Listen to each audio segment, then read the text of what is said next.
Since I'm only going to set this tank up as a temporary nursery, I decided to use what equipment I have lying around. I have this old 10-gallon tank. For the substrate, I'll use aqua soil.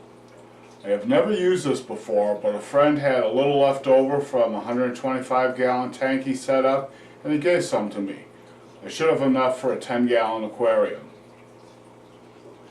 For filtration, I have a hang-on-the-back filter. It's rated for 20 to 30 gallons, so it should do fine. I also have a 75-watt heater.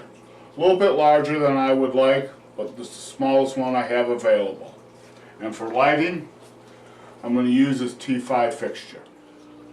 We will start with the aqua soil, filling it to a depth of 2.5 inches.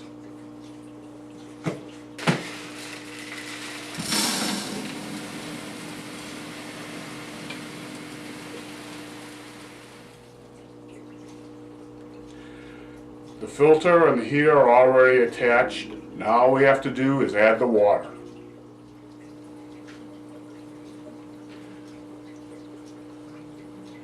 I generally use tap water in my freshwater aquariums. I want to grow the plants in the water from the same source to maintain consistency. I am told that aqua soil really clouds your tank when you first add water, so I'm going to run the filter for a day or two. My friend was right. The aqua soil does make the tank very cloudy after you fill it with water. Good thing I did buy at least one new item for this temporary tank. A new filter bag. Two of the plants we're using require some prep work. Both Java fern and Anubias need anchoring. They produce rhizomes on which you see the roots. If you bury the rhizome and roots into the substrate, the plant is likely to die off.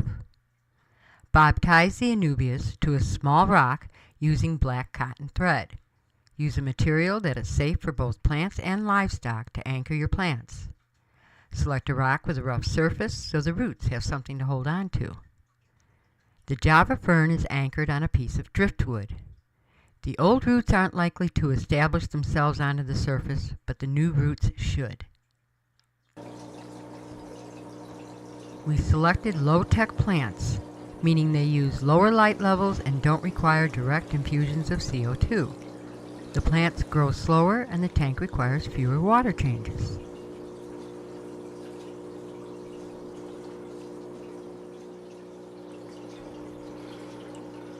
We added the plants to the tank using such plants as wisteria and Java fern.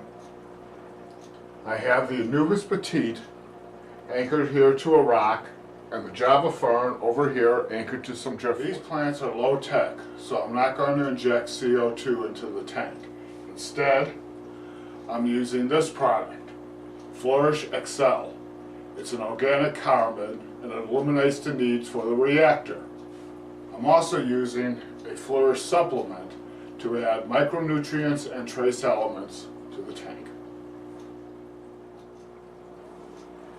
You don't need fish to cycle a planted tank. The supplements and organic carbon and the plants themselves are enough to do the job.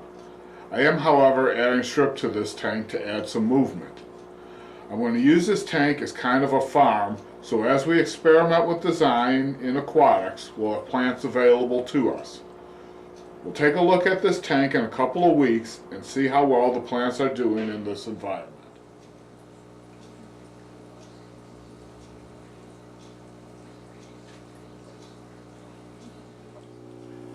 After 3 weeks, there is significant plant growth.